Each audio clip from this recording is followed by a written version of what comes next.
You're watching Cadroll Hunter, and I had the chance to purchase some goodies. We're going to take a peek at see what I got, if I got anything cool. The best part about this deal was that I got all this stuff here for free. Stay tuned.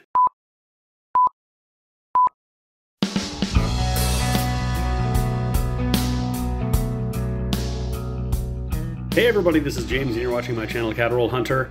And I had the chance to pick up a coin collection from my local antique dealer. Particularly what I was picking up were all of these bills. I got a bunch of bills here for 2 times face. And there's some cool stuff in here. I'm not sure how I did necessarily.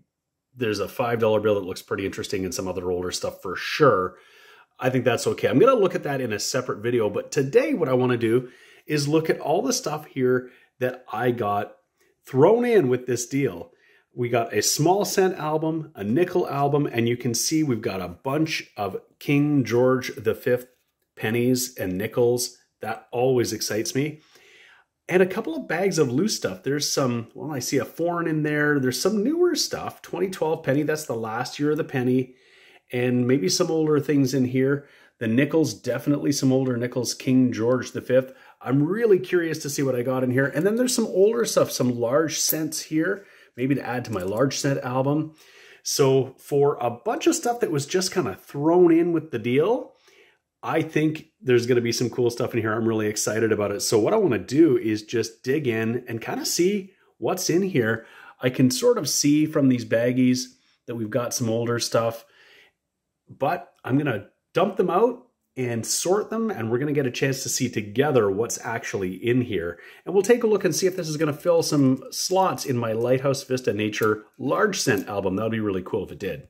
Okay, I've cleared the bills away. I think we'll look at those at another time. There's a lot to go through in that big stack of bills, but today we're going to look at this stuff. Let's start with this small cent collection. You got a chance to see we've got some older King George V here. Now, we don't have any of the key dates. 23, 25 particularly are key dates. 22, 24, also low mintage, just over $1 million. So we don't have any of those, but we do have examples right up to 1936. And I checked, and there's no dot under that 1936. That's the most, probably the most valuable storied coin in Canadian coin history is the 1936 dot. We didn't get it. Oh well, what are you going to do? But we'll take a look at some of the other cents here. There are some varieties we could look at. Actually, even before we go too far, we should probably look and see what year is behind here. When the obverse coin is put in here, oftentimes people put a duplicate.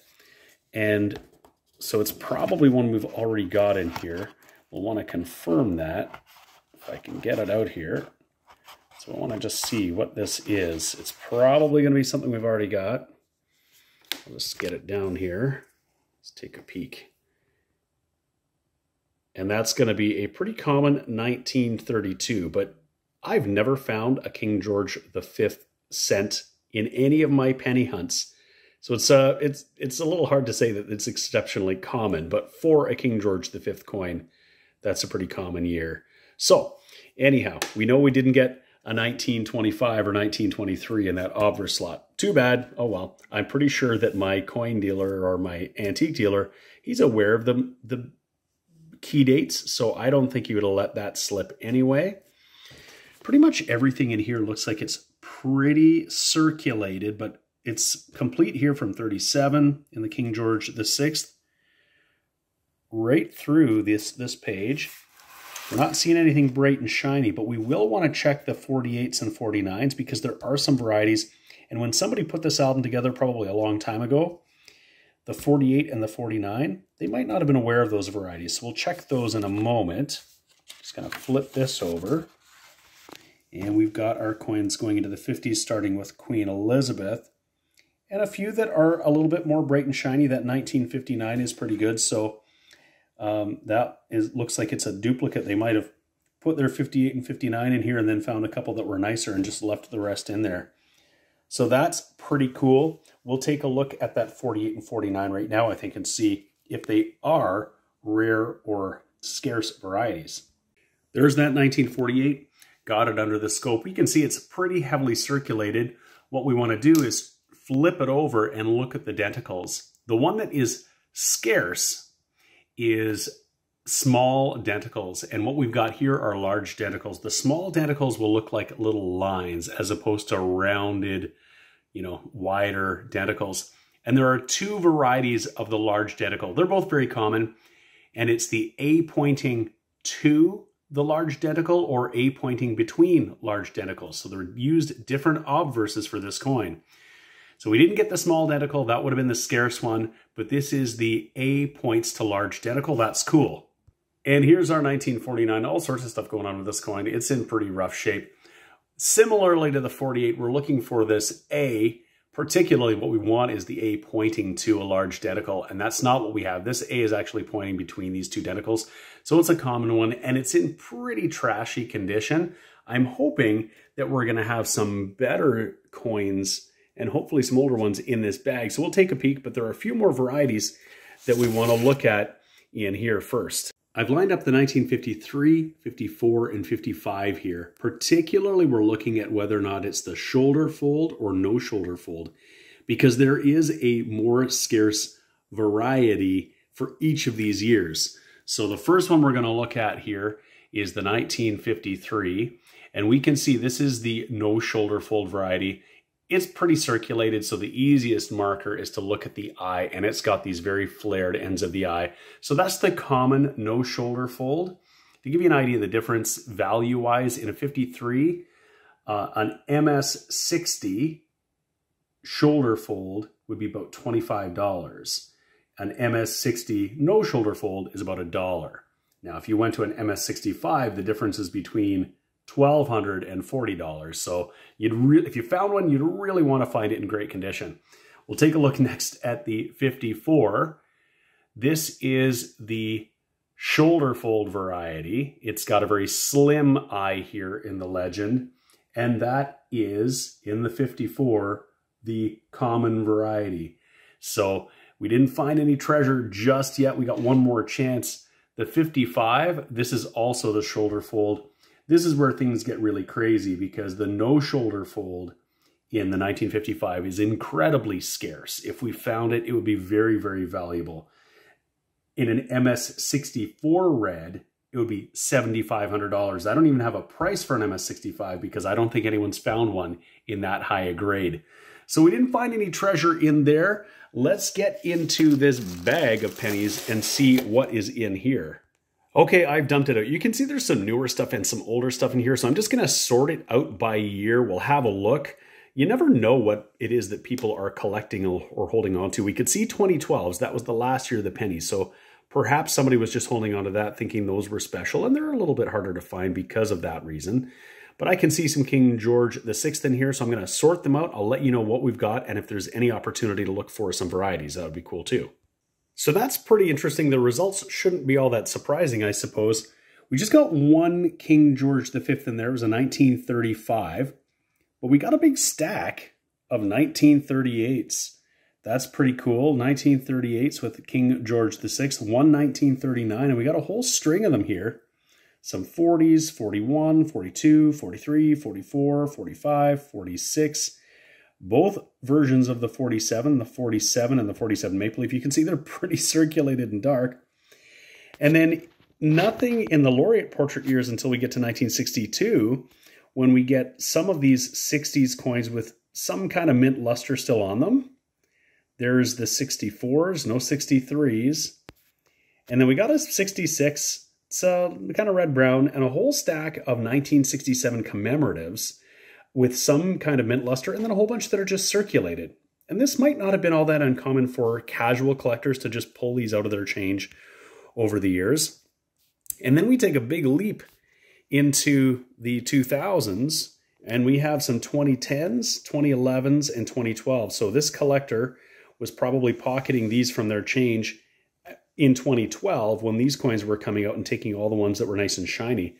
And then we got a collection of other things. I'm not sure what this is all about. Just some pretty common and circulated cents from the 70s and 80s.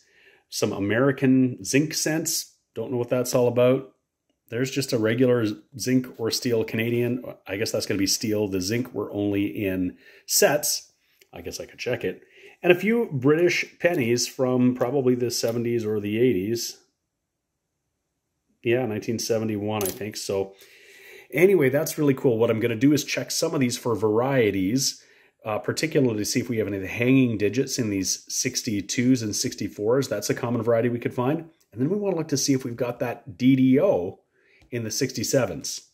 Well, this is pretty cool. I just put the first 62 down here, and we didn't have to wait very long. We got a hanging 2. So what this is an impression of the queen's chin from the other side of the coin when the 2 dies pressed against each other and clashed, and without a planchet in the press. So if we just flip it over, what we're seeing is essentially the mirror image of the queen's chin on the other side of the coin. So when that die hit the reverse die, it left an impression of that. And so we call it in Canada, in this case, this would be the hanging 2, because it kind of makes it look like there's something that is a line that the 2 is hanging from. So it's a pretty neat variety, and we have one here. We may as well just check the rest of them. This one you can see does not have that, so that's the difference. Let's see what we got here. Nope, not on that one. The next one. No, I don't think so there. But we did get another one here. We got 2 of them. So I don't know if this was just a collector who was collecting more bright and shiny pennies and not necessarily looking for the hanging variety. If they'd all been hanging 2s, then I'd think that they were scoping all their coins and saving them. I think they were just saving bright and shiny ones. And those hanging varieties are pretty common from the 50s into the 60s. But we got 2 of them there, and that's pretty cool. And here are the 64s. I'm not seeing it on that one. Not seeing it on that one. And we're not seeing it on that one either.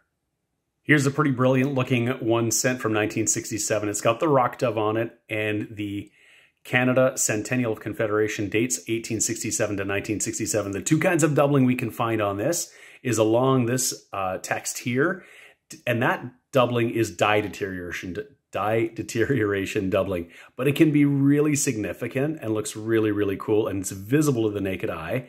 Even on an uncirculated coin, particularly, it would look great. We found that before in my previous videos, but we don't have that on this particular coin. But the doubled die obverse that we're looking for, we would see on this side, and what we're looking for is rotated hub doubling, and this is an actual double die that's recognized by PCGS.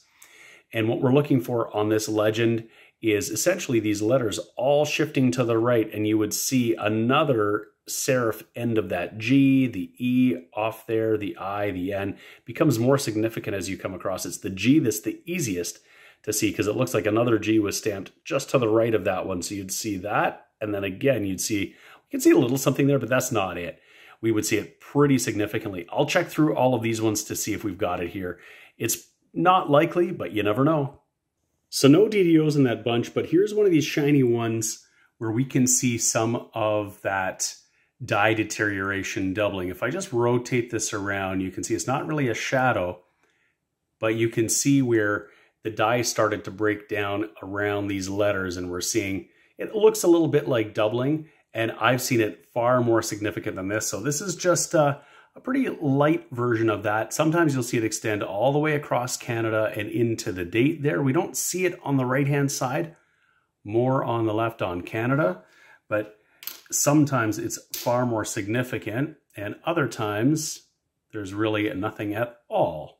Here's another one that's showing some of that deterioration across Canada and even into the bottom of the numbers 1867, just a little bit on here. So this might be an earlier stage of that die compared to some of the ones I've seen that are really significant. And actually, here's the very next one, and you can see it all through the date there. So it's a pretty common occurrence. It's not a double die, as I said, and it probably doesn't lend much in the way of value, unless, of course, it was so significant that would create some appeal, I think, to collectors. But yeah, you can find it. And this one, it's all across that lettering. In fact, not so much on the CAN of Canada and more towards the numbers here. Interesting. And unfortunately, we didn't get any 48s or 49s to check for those varieties we were looking at earlier. We did get one early US. We got a wheat cent. Here it is right here. We'll take a closer look and see what that is. That's a 1953 Denver. So that's pretty cool. One wheat cent in there, one King George V, and a bunch of circulated older coins. Let's have a look at the nickels, shall we? As I'm pulling these small cents out of this album, I realized that they weren't all in the right spots. The one that was in the 20 was a 1929. And if you look down here, there's a 29 in the 29, there's a 29 in the 30. I'll want to check out any of these for the high 9, although I don't see it by the naked eye. The rest look to be right, but it looks like they just stuck some coins in here wherever they had a spot when they got duplicates. Here's one of the three 1929s. This is the low 9 variety. You can see that because the tail of this 9 is below the 2 here. The high 9 variety, that tail of the 9 is level with the 2. And even in this condition, if this was, say, a VG, it would be a $20 coin. That would be an awesome find in here. We got a few to look at, so we may as well take a peek together. There's another one that is also going to be the low 9. And then our last one, also the low 9. So we didn't score big on that necessarily, but even getting a few King George V pennies is pretty awesome and pretty rare. So I figure we'll start with the books, and I pulled the obverse coins out so we could actually see that. We've got a 22 in that obverse slot. We got the 22, the 24. We don't have the key date 25. That would have been awesome. Or the 26. The other key date is the 1948, which we don't have either. But it carries on. We got the 28, the 29, 30, 31, 32, 33, 34, 35. We don't have a 36. When we get into King George VI, it's a pretty nice looking 1940 that was in the obverse slot. We have the 37. It's got a dot there. That was just apparently to balance the design. It serves no purpose. It doesn't actually mean anything other than that. Very interesting and unique in Canadian coinage. There's a 38, 39, 40, 41. We don't have a 42. And this, actually, we do have a 42. This should be a 42 tomback. Tomback is an alloy. You can see right here in the 43. So they've got that in the wrong slot. It should have been over here. There's a beautiful chromium plated steel 1944. Look at that. Beautiful, just gorgeous. Really nice. Another one in 45, not quite as nice. We got the 46, the 47. That's the 47 maple leaf, so it's not in the right spot. It should be over here. And then we carry on into the last of the King George VI years, 49, 50, 51. There's a very rare high relief 1951 we'll want to check for. Be highly unlikely, but anything in coin roll hunting, you just never know what you're going to find. There's a beautiful 1951 commemorative. That is 200 years of refining nickel in Canada. 1952. And then in Elizabeth, we've got the 53, 55, 58, and 59. So lots of cool older nickels. We're going to get into that bad boy right there and see what's in that bag. So these nickels look really interesting. Definitely some older stuff. There's a bunch of King George V in here, so we want to look carefully through that.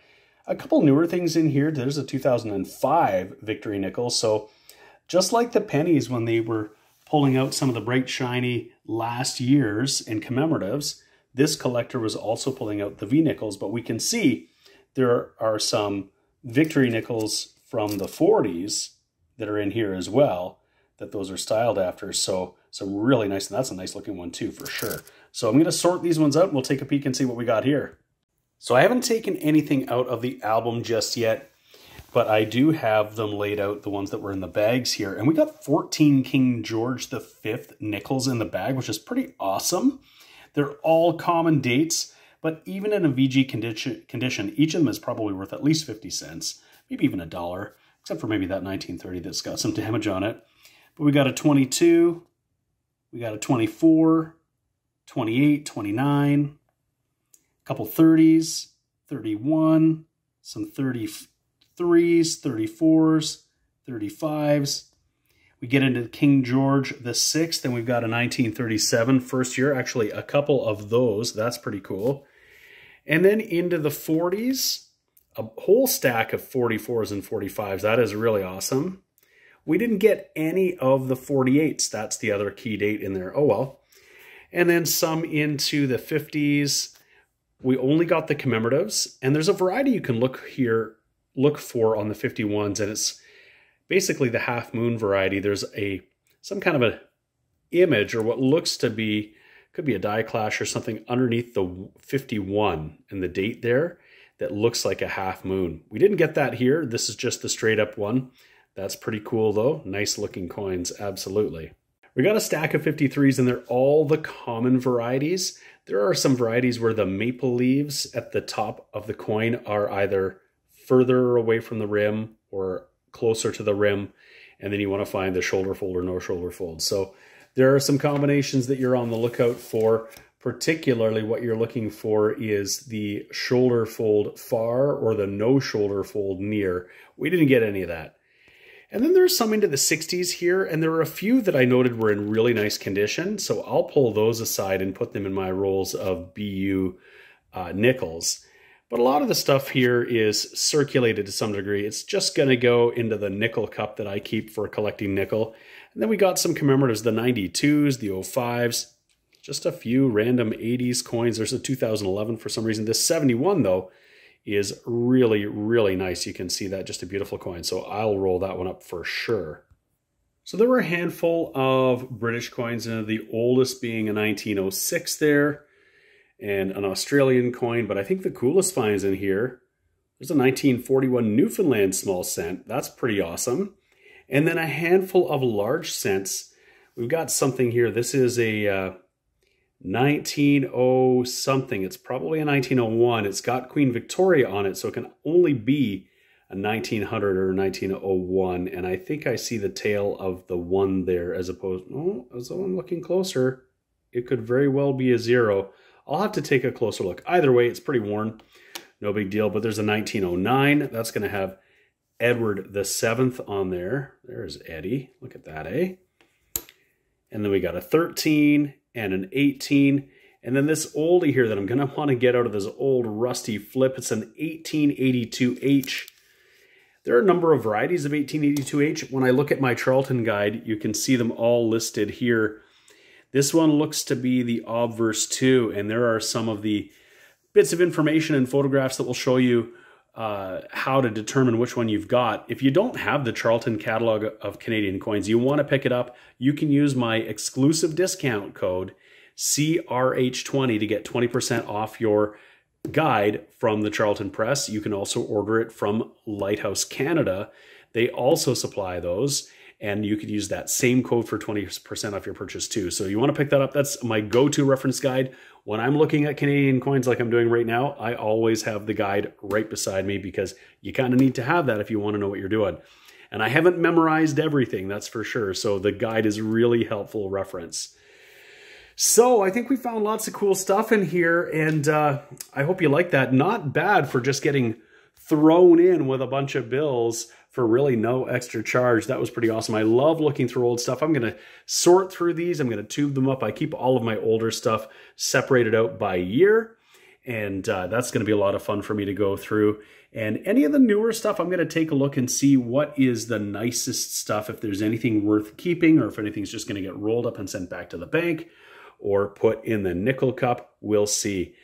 And I almost forgot to let you know that all but one of those large cents found their way into my Canada 1 cent large cent album, my Lighthouse Vista Nature album. That 1882H got in there, and I apologize for the glare. We got that, I had to make an executive decision to decide that was a 1900. We'd like to find a better one anyway. And we put that 1915 in there. And the 1909. The only one we didn't need already was the 1918. I just left that one in place. They're pretty much the same.